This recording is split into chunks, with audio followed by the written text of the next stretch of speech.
Halo para pendengar, dimanapun kalian berada, balik lagi di channel Gary Christopher. Pada video kali ini gue akan kembali membahas tentang LN Isekai Deceit. Dalam part sebelumnya kita sudah melihat kalau Yuya telah menjadi salah satu murid dari Aosei Gakuen atau Akademi Aosei ya, karena diajak oleh Kaori. Dalam Akademi Aosei, Yuya itu terlihat lebih hidup daripada biasanya, karena memang semua murid bahkan guru yang ada di sana melihat Yuya sebagai manusia. Tidak seperti di sekolah sebelumnya, yang memang semua orang di sana itu tidak menganggap Yuya sebagai manusia. Pada part kali ini, panel cerita pun dibuka dari keseharian Yuya dalam Akademi Aosei, di mana ia mulai belajar dengan giat dengan teman-temannya yaitu Hyodo, Ryo, dan Shingo. Waktu itu, Yuya juga mendapatkan teman baru yang bernama Kaede dan Akira. Pertemuan Yuya, Akira, dan Kaede itu bisa disebut sebagai drama yang cukup panas, di mana ceritanya si Yuya itu sedang ngeliatin Ryo dan teman-teman sekelasnya memainkan sepak bola dalam kelas olahraga.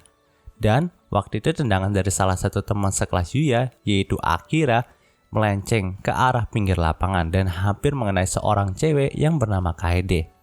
Kebetulan si Kaede itu berada di dekatnya Yuya, jadi Yuya pun bisa melihat bola yang melayang itu dan langsung menyelamatkan Kaede dengan menggendongnya seperti seorang pangeran. Di sini Kaede pun sangat terkejut dengan hal itu, tapi ia sangat berterima kasih kepada Yuya. Lalu Akira juga datang untuk meminta maaf kepada Yuya dan Kaede. Di sini Ryo juga bilang kalau memang tendangan Akira itu sangat melenceng dan jauh daripada sasarannya. Tapi sebenarnya Akira itu nggak bermaksud melakukan hal tersebut. Itulah pertemuan dramatis di antara ketiganya.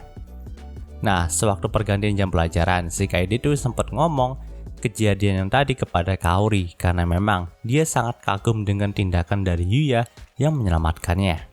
Di sini, Kaori dan gadis lainnya pun mendengarkan secara seksama cerita dari Kaede. Panel cerita pun berpindah ke Isekai lagi, tepatnya berada di ibu kota kerajaan Alkeria, yaitu Montres. Pada saat itu, ibu tiri dari Lexia sedang menerima laporan dari bawahannya bahwa bawahannya itu telah gagal membunuh Lexia. Karena memang waktu itu Lexia itu masuk dalam sarang iblis besar dan bawahannya yang ditugaskan untuk membunuh Lexia itu telah tewas di tangan Jenderal Goblin. Di sini ibu tiri Lexia pun sangat terkejut. Jadi ia pun menanyakan, kenapa Lexia itu enggak mati gitu? Kenapa hanya bawahannya yang mati sedangkan Lexia itu enggak, padahal itu lawannya Jenderal Goblin? Mendengar hal itu, sang bawahan dari ibu tiri Lexia pun tidak bisa menjawabnya. Karena memang dia juga belum mendapatkan informasi yang pasti. Jadi di sini bawahan ibu tirinya Lexia itu masih belum mengetahui sosok Yuya. Karena Lexia juga dan para kesatria pribadi Lexia juga enggak menceritakan hal itu. Di sini ibu tiri Lexia pun langsung memerintahkan anak buahnya untuk terus meneruskan misi yang akan diberikan kepada dirinya dan tidak ada maaf lagi untuk kegagalan berikutnya. Setelah itu ibu tiri Lexia pun berkata kalau dia tidak akan membiarkan darah kotor seperti Lexia menghalangi jalannya di kerajaan ini. Yaps, nampaknya setengah high elf kayak Lexia itu sangat tidak diterima oleh manusia-manusia kerajaan di sana ya teman-teman ya. Apalagi kejadiannya waktu itu Lexia sempat lepas kendali dan melukai anak dari ibu tirinya gitu. Jadi pantas aja si ibu tirinya juga dendam sama dia.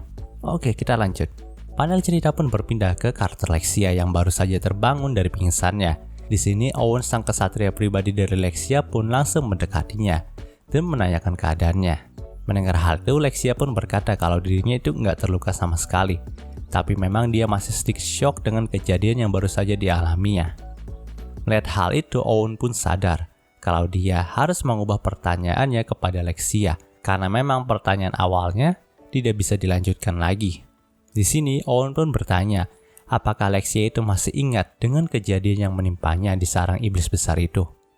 Karena memang semua orang yang mengejar Lexia itu sudah tewas saat Owen dan para kesatria lainnya itu berada di TKP. Mendengar hal itu, Lexia pun cemberut dan berkata kalau memang kan sebelumnya dia udah ngomong gitu, kalau semua orang yang menyerangnya itu telah dibunuh oleh Jenderal Goblin. Nah, di sini Owen merasa heran karena nggak mungkin Jenderal Goblin itu melepaskan Lexia begitu saja. Mendengar perkataan dari Owen, Lexia pun mencoba mengingatnya lagi. Dan setelah beberapa saat, dia pun mengingat kalau memang saat itu ada seorang pemuda yang menyelamatkannya dari Jenderal Goblin. Pemuda itu seumuran dengan Lexia. dengan rambut hitam dan mata yang sangat indah. Di sini Lexia pun menganggap kalau pria itu adalah bangsawan dari negeri yang lain. Mendengar hal itu, Owen pun sangat terkejut karena memang dirinya sendiri saja yang merupakan kesatria hebat dan terkenal sampai ke negara lain itu nggak bisa melawan goblin elit sendirian, apalagi melawan jenderal goblin. Lalu, ia pun mengutarakan hal itu kepada Lexia. Setelah mendengarkan penjelasan dari Owen, Lexia pun mulai ragu dengan ingatannya. Ia pun mulai merasa kalau pria yang dilihatnya itu hanyalah sebuah ilusi saja karena ketakutannya terhadap jenderal goblin. Tapi Owen pun berkata, kalau memang saat mereka menemukan Lexia pingsan, Owen itu sempat merasakan hawa kehadiran orang lain secara sesaat, tetapi hawa kehadiran itu langsung memudar beberapa saat kemudian. Di sini Owen pun heran, sementara Lexia menjadi semangat karena pria yang dilihatnya itu ternyata nyata. Nah, di tengah Owen yang masih terheran-heran, si Lexia itu malah ngomong kalau dia itu ingin bertemu dengan pria yang sudah menyelamatkannya. Jadi ia pun meminta izin kepada ayahnya untuk pergi ke sarang iblis besar lagi dan menemui pria itu untuk berterima kasih. Mendengar hal itu, Owen pun kaget setengah mati karena memang raja itu nggak mungkin membiarkan putrinya yang hampir terbunuh untuk pergi ke sarang iblis besar lagi gitu. Apalagi mereka juga belum mengetahui identitas dari pria yang menyelamatkan Lexia. Tapi di sini Lexia pun berkata kalau dia akan membujuk ayahnya. Panel cerita pun berpindah ke Karta Yuya lagi. Di sini Yuya pun sedang memandangi langit dari jendela Akademi Ousei. Namun waktu itu ada sebuah pemandangan yang gak biasa. Yaps, ternyata dua adik Yuya yang tolol itu malah ngedatengin Akademi Ousei dengan membawa semua anggota dari geng raksasa merah. Di sini mereka sudah mulai menyerang murid akademi yang melakukan pelajaran olahraga. Yaps, Yota dan Sora itu pengen balas dendam ke Kaori dan Yuya yang sudah mempermalukan mereka waktu itu. Makanya mereka membawa geng yang suka tawuran ke Akademi Ousei. Tapi gebleknya nih, di sini Kaori itu sok-sokan maju ke arah mereka buat ngatain kalau polisi itu sedang dalam perjalanan untuk menangkap mereka. Nah, ibaratkan si Kaori ini lagi ngebuka pagar rumah orang yang ada tulisan "Awas anjing galaknya", tapi dia membukanya dengan santai aja gitu. Nah, sama halnya juga dengan cerita di panel ini teman-teman, di mana Kaori itu langsung ngedatengin gitu ke hadapan geng raksasa merah dan cuma pengen ngomong polisi itu pengen datang buat ngeringkus mereka. Tapi ya tentu aja nih, orang yang suka tawuran itu nggak akan ngebiarin Kaori untuk balik lagi ke Akademi Ousei. Melihat hal itu, MC kita yang keren satu ini awalnya agak bingung untuk melakukan apa. Tapi setelah dipikir-pikir lagi, ini ada hubungannya dengan dia karena Yota dan Sora lah yang membawa anggota geng raksasa merah ke sini gitu untuk balas dendam. Jadi sewaktu itu dia pun langsung lompat dari lantai 4 kelasnya buat nyelamatin Kaori. Dan di sana terjadilah satu versus squad antara Yuya dan geng raksasa merah. Tapi karena MC-nya adalah Yuya dan dia juga punya kekuatan dari isekai, ya tentu aja kalian pasti sudah tahu siapa yang menang. Diobrak-abrik tuh hampir semua anggota geng raksasa merah. Dan geblaknya nih, teman-teman Yuya di Akademi Ousei itu malah cuma bantuin sorakin Yuya aja dan bukannya bantuin gulat gitu. Sampai pada akhirnya polisi pun datang buat ngeringkus para anggota raksasa merah. Waktu itu, ketua geng raksasa merah pun sempat lepas dari borgol polisi dan hendak menyerang Yota karena Yota lah yang membuat mereka semua itu ketangkep oleh polisi. Namun nih, sebagai kakak yang baik, Yuya itu nggak akan membiarkan orang itu menyakiti adiknya. Ya walaupun Yuya telah dibully habis-habisan oleh kedua adik gebleknya, tapi Yuya itu masih menganggap mereka sebagai adiknya.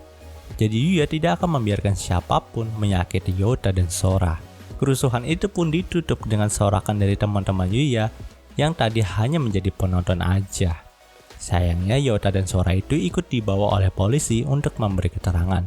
Tapi nampaknya mereka itu nggak akan dihukum penjara seperti anggota geng raksasa merah lainnya. Karena bagaimanapun mereka hanyalah siswa SMP yang masih di bawah umur.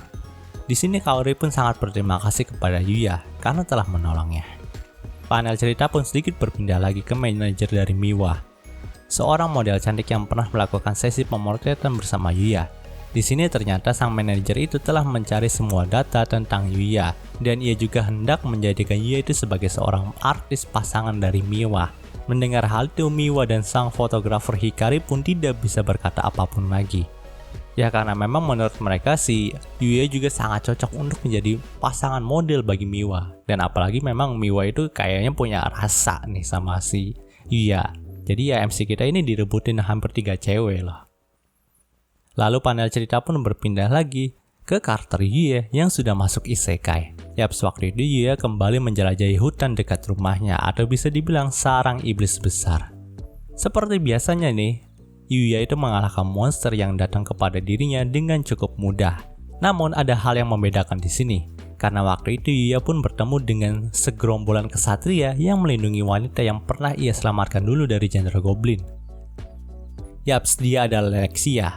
Jadi Lexia itu benar-benar datang ke hutan sarang iblis besar untuk bertemu dengan Yuya lagi. Tapi pertemuan mereka yang kedua kalinya itu enggak dalam kondisi baik-baiknya saja seperti biasanya gitu. Di mana Lexia dan para kesatrianya sedang melawan sekumpulan goblin elit yang notabene-nya itu sangat sulit dilawan oleh orang selain Yuya gitu.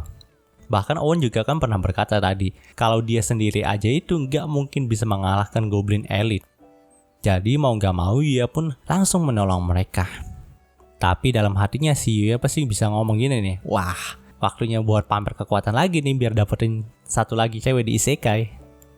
Sementara kesatria pelindung Lexia seperti Owen itu cuma bisa melongo karena mereka itu udah di-carry sama Yuya. Di sini mereka juga nggak menyangka nih, ada seorang manusia yang sanggup melawan sekumpulan goblin elit.